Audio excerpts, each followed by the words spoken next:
So there are three algorithms that we are going to discuss in this section: Dijkstra, Helmholtz, and DAG. So we are going to look at the weighted graph. So what is the meaning by shortest path? We already learned about graph. We learned about DFS. We measure the edge, how to create the spanning tree, and etc. In the weighted graph, we have the value for every edge. So each edge has an associated numerical value. So we call it, this is the weight of the edge. So this is the weighted graph. So each of the edge weights, it can represent something. For example, this one represents the mileage, or maybe if you are dealing with the transportation, it can be the distance, or it can be the cost. So in this example, the flight route graph, the weight of an edge represents the distance in miles between the endpoints. So the ORD and the PVD, we have 849 miles. So the shortest path means I would like to have a weighted graph. A weighted graph is a graph with this value, and then I'm going to set two vertices. I have U and V, and we want to find a path of minimum total weight between U and V. So the length of a path is the sum of the widths of its edge. So for example, I have the path from Providence and Honolulu. Providence and Honolulu. Then you will find what is the best path. Either this one, or this one, or this one, or this one. Okay. And yeah, we want to learn how the algorithm can work to find this shortest path. So there are many applications. You can use it for the internet packet routing, or you can use the flight reservation. So in the flight reservation, you want to find what is the best price and maybe the mileage. And if you want to find the driving direction in a navigation, you also use the shortest path. So the property one, it is a subpath of a shortest path, is itself a shortest path. Subpath, what is subpath?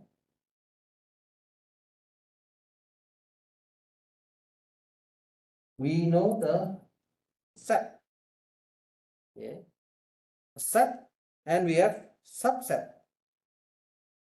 So let's say if I have A, B, C, D, it is a set.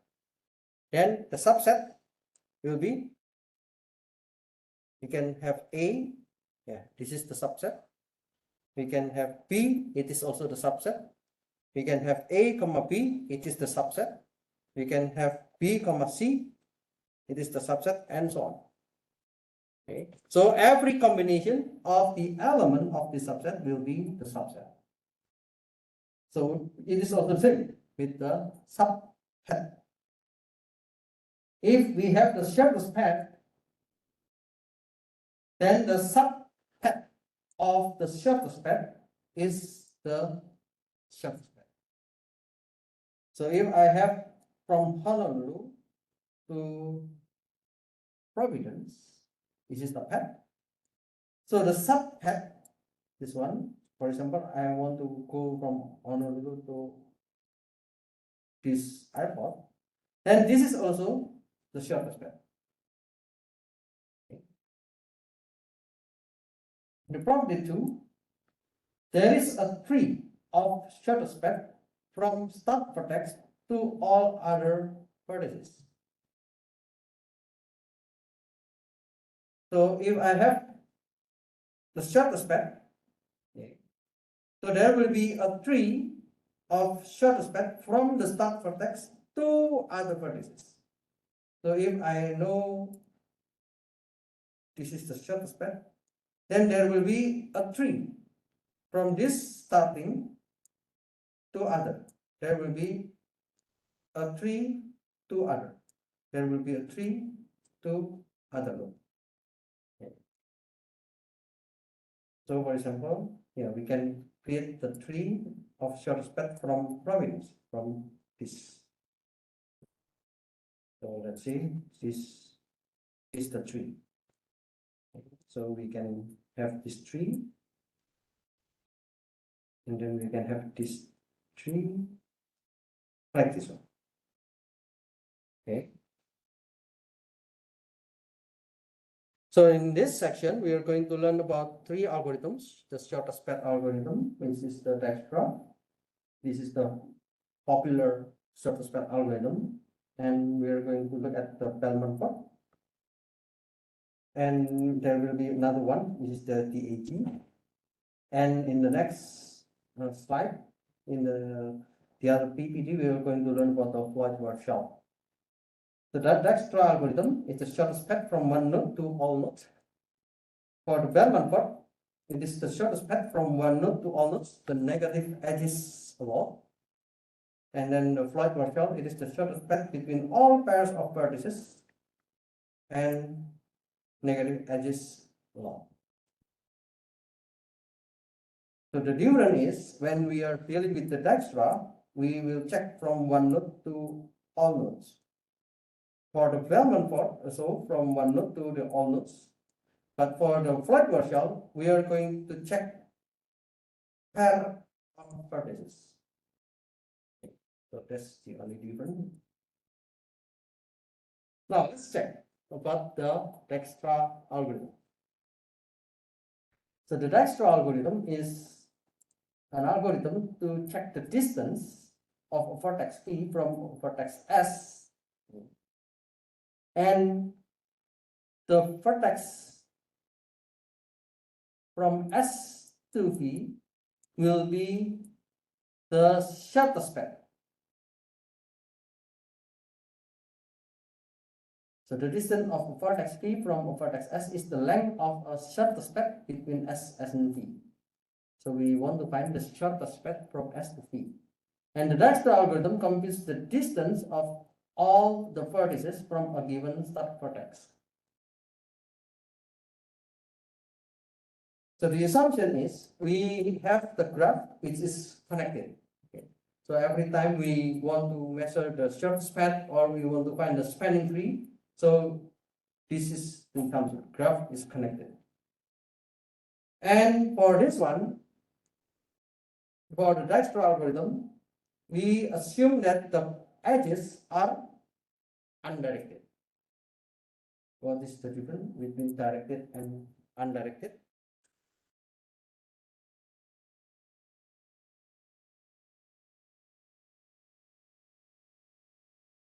The directed means we have the direction between one node to another node.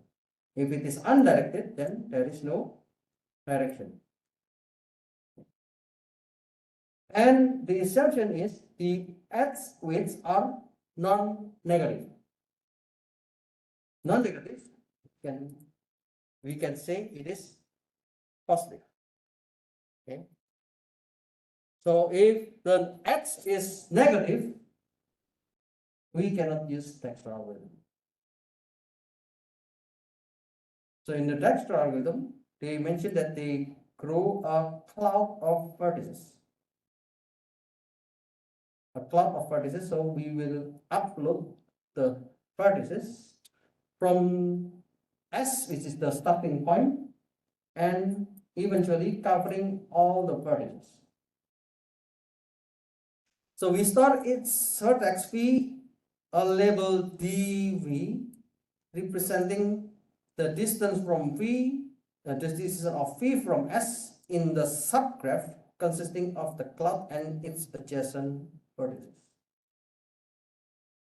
So every step, for each step, we add to the cloud the vertex u outside the cloud with the label's smallest distance du. And then we update the labels of the vertices adjacent to u. Maybe we will see example. In the Dextra, actually they call it as the edge relaxation. The edge relaxation means if we have the edge from u to z, so from u to z, such that u is the vertex most recently added to the cloud, and z is not in the cloud. So if we have like this one, we can say that something that we put in the storage or in the cloud, we have S, we have U, but Z has not been placed in the cloud. We can make the relaxation of HE updates the distance of DZ. For example, like this. Until now, I know from S to U is 50. And then now I know that the distance to Z is 75 from S. But because I have the number 50 from S to U, and then I can see that the E has a value of 10. It means 50 plus 10 is 60. But the value of dz is 75. So we are going to relax. We call it, this is the relax. We want to find the minimum. The dz is the current value, which is 75. And we are going to update with the du plus the weight of u. We are going to update the distance u, it is the distance from S to U, which is 50 plus 10. So 50 plus 10. So this is the minimum. Then we will select which one is the minimum, 75 or 60. 60 is the minimum. Then we will update the distance of this set equals to 60. So this is the same like when you do with the navigation. If you want to go to, for example, Seoul. Now, based on your navigation, you can go to, let's say, Gangnam. And if you go to Gangnam, usually it takes like 1 hour. But because of the traffic, you cannot go to the same road. So you need to find another road which might be faster. So it means the x will be relaxed. We need to find what is the minimum or the fastest time to reach Gangnam. So this x iteration or this x relaxation can be checked with this kind of example. Let's say I have this graph. In this graph, I know from A, it is starting at U. If I go to B, the distance is 8. This is the way. If I go to C, the distance is 2, or the cost is 2. If I go to D, the cost is 4. Then I can put the DB, and then I can also put the distance of C, and then I can also put the distance of D. In this case, dz. For B it is 8, for C it is 2, and for D it is 4. And if I check for the minimum, du plus with E. So U is now A. Okay. A to B it is 8. A to C it is 2. A to D it is 4. Okay. So everything we have the value. But what is about E and F? We still have no value because the distance still cannot be measured. So the first value will be infinite. Because the intention of this algorithm is to find the shortest path. Then you need to find the shortest. 0 will not be included. What is the shortest? We have 8, we have 2, we have 4. Then the shortest is 2. So I will go to C. From C, I will check another distance. So if I go to B, if I go to D, if I go to E, and then if I go to F. Okay. Now, if I want to go to B via C from A, then the distance to B, the D set will be 8. But if I go from A via C and then go to B, the distance is 2 plus 7. Then it is 9. This formula is to find the minimum. Of course, we want to find the minimum, which is 8, not 9. But let's put in the table like this one, because this is in the cloud. C, yeah, it is the same, because from A to C, so we have 2. What about D?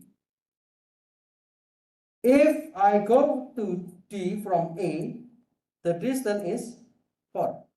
But if I go from A to D via C,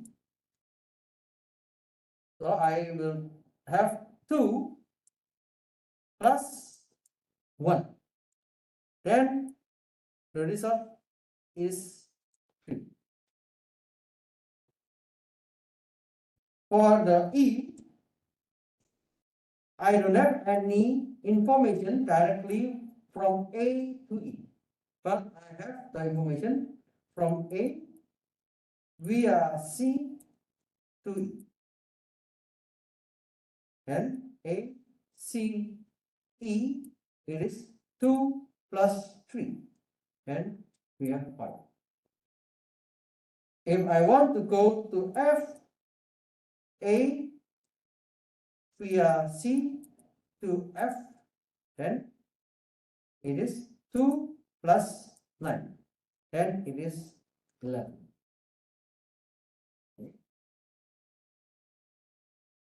Next, because this is the problem of shortest path, we need to find the shortest number or the smallest number. After C, the smallest number will be D. So D has been updated into 3. So I will have A, C, and D.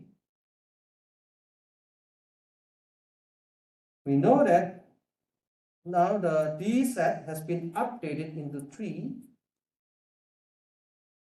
Now we will check if I go to F and E, is there any difference? So if I go to E C to D to E. Of course, it is too far. Okay, it is there is no incident from D to E, so we do not calculate this one. The one that we can calculate is A, C, D, and F.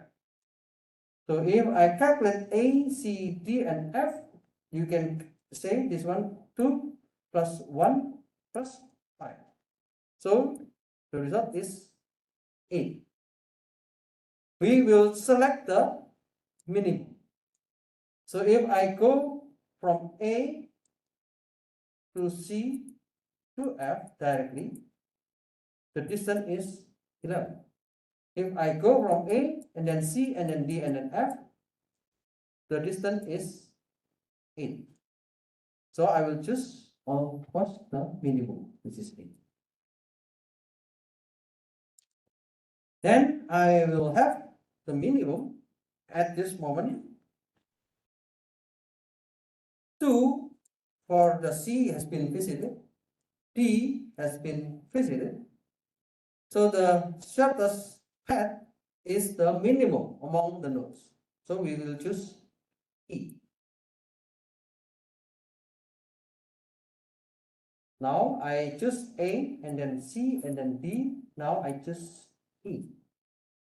So based on this E, I will have the connection to B. Okay. In the B, the original distance is 8. And then I will check from A to C to E. And then if I want to visit B, so 2 plus 3 plus 2. So total is 7. And the original from A to B is 8. Then we can update with the formula. We want to find the minimum of 8 or 7. So we will select letter 7. And then F, because there is no update from E, there is no incident X to F, then it remains like this one. And then we will select the short span, because 7 is the shortest. So we will select E. After we select B, it seems there is no further updates. So we have the last node, which is F. And after we have F, no further updates. Then this is the short span. So this is the spanning tree to all of the vertices. So if you want to visit F, the shortest path is from A, C, D, and F. If you want to visit B, the shortest path is from A, C, E, and B. So the shortest path to B is A, C, E, and B. So we can have the subpath. What is the subpath? A to C to E is the subpath. Okay. A to C is also a subpath. We have also A, C, D is a subpath, because if we want to go to F, we will go through A, C, D, F.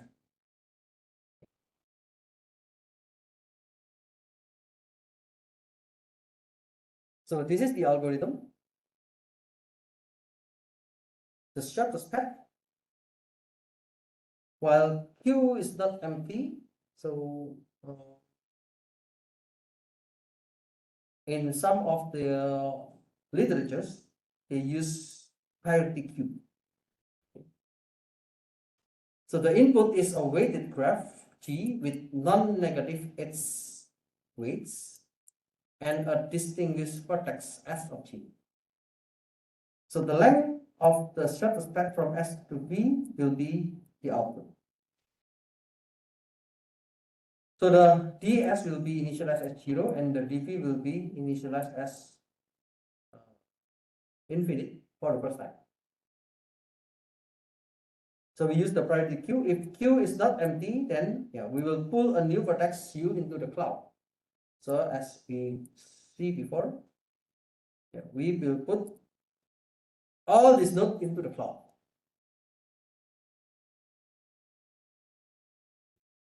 And then for every vertex V adjacent to U such that V is in the queue, then we will perform the relaxation procedure.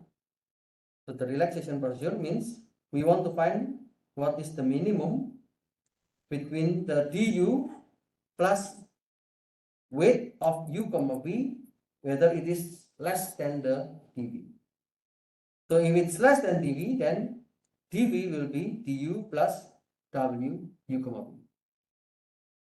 And then change the dv, the key of the vertex v in Q. After we have this loop, so at the end we will return the label.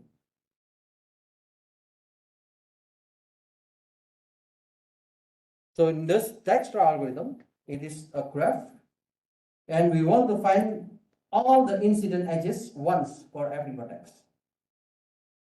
And then the label operations, we set or get the distance and locator label of the vertex Z.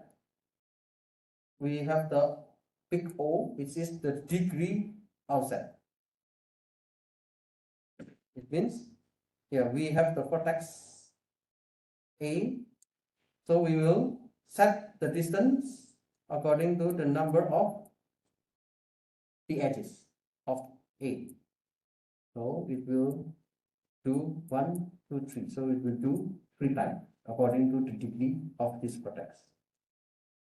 And setting or getting a label takes 1. Just set and get. In the priority queue, you already know the priority queue. Each vertex is inserted once into and removed once from the priority queue, where each insertion or removal takes O log n. And the key of a vertex in the priority queue is modified at most degree W times, where each key change takes O log n. So the Dijkstra will be the O n plus m, because we are going to visit for all nodes and we are going to visit all vertex. And then for every time we do with the priority queue, it will be log n. So that's why it is n plus m log n. And this is the big O if you use the adjacency case. And then recall that this is the property. The degree V and the summation of this degree V will be 2 multiplied by n. So the running time can also be expressed with the O m log n since the graph is connected. So if the graph is not connected, maybe the running time will be this one.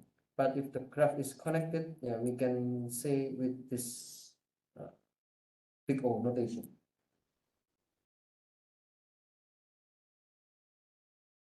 So the book, the author of the book, they use the priority queue. They use the priority queue to make the object, and then this is the code to represent in the Python.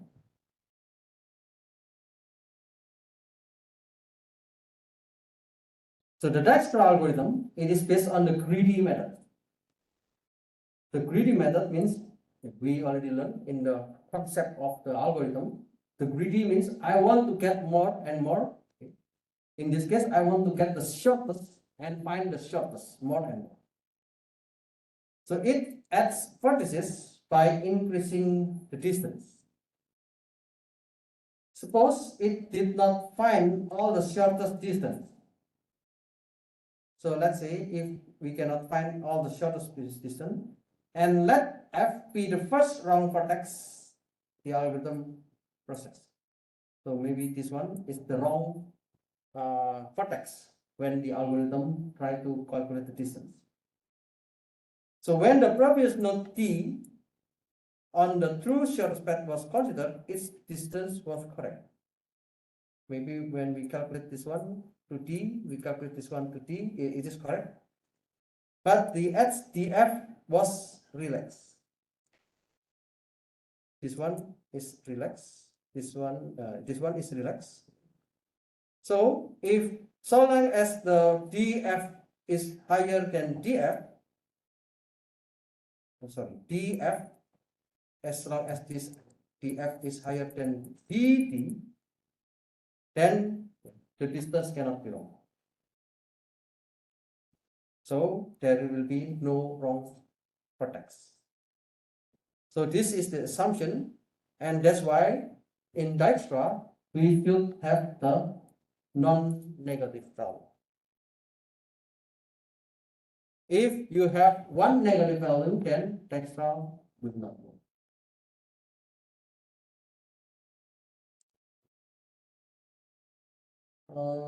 Okay, due to the time limitation, I think I will discuss this one because it is related with the next algorithm. Okay. So thank you for today, and we will meet again on Monday. Have a good day.